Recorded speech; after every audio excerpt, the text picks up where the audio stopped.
Thank you, Professor Green. I must say, first of all, that I can at best echo the remarks that I've heard before. In fact, Professor Apolog has done a beautiful job, far better than I could have, saying the very thing that I had wished to do.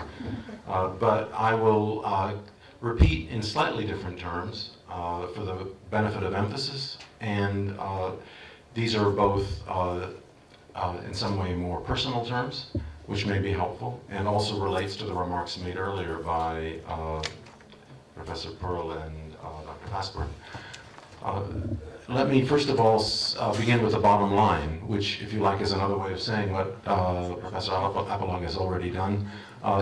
In this sphere, Israel is living on borrowed time. And the question before us is really not whether or not the observation just made is correct. The question is what to do about it.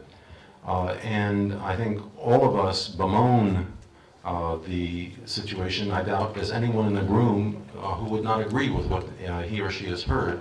Again, the challenge is really one of action. And I think that really ought to be a significant part of the discussion, and something significant should flow from it.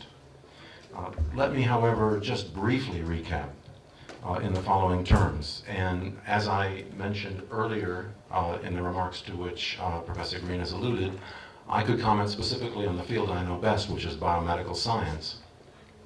And I remarked earlier, it's generally agreed, indeed it is already true, we live in the age of biology, in particular human biology. The challenge is enormous and the potential even greater. There is no doubt that we've seen only, we've learned perhaps 1% of what there is to know about the human body, and we've already, what we know has transformed human health, and to a remarkable extent had economic consequences even beyond, in Israel as well as elsewhere. In the next however many decades, we're going to learn a significant fraction of the remaining 99%, and the consequences of that will be profound. Israel needs not only to benefit from that, but it ought, by all rights, to lead in that. And if it does not do so, it will have given up something which is inherent, which is its potential, and which it ought to possess. To again cast this now in a somewhat more personal light, I've taught at the Hebrew University every year for the past more than 20 years. And I can attest to what Professor Apolog said in very specific terms. The students who I teach at the Hebrew University are the best that I have encountered anywhere. That is true today in spite of the lack of support that they get at every level in education from the earliest stage. The students, because they're bright, because they're eager, and because they have the potential to which has been alluded, will rise to the level that they have done to that point. Only after a certain stage, no matter how capable, they will not eventually succeed. After a certain point, the resources of the state are required to realize that potential. Positions in universities, research grants to match them are absolutely essential.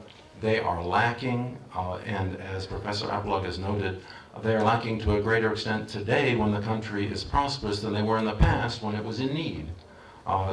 If you like, we heard mentioned earlier from Professor Green an irony, that a paradox, as he said, that despite the lack of investment in education, the country is performing remarkably by objective standards. The answer to that irony is what we have heard in the way of a second one, a second paradox, that when the country was poor, it made a huge investment in science and in education, and now the country is comparatively rich and it invests comparatively less. So if you like, as we've heard, and to just repeat in a third way, that paradox is the answer to the first one.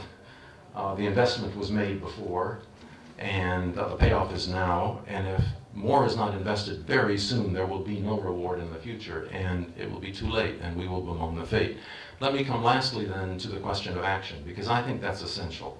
And this is something that I've been advocating in the States as well, where funding for biomedical science has fallen behind. And I think the solution of the problem goes beyond what we as scientists are capable of doing.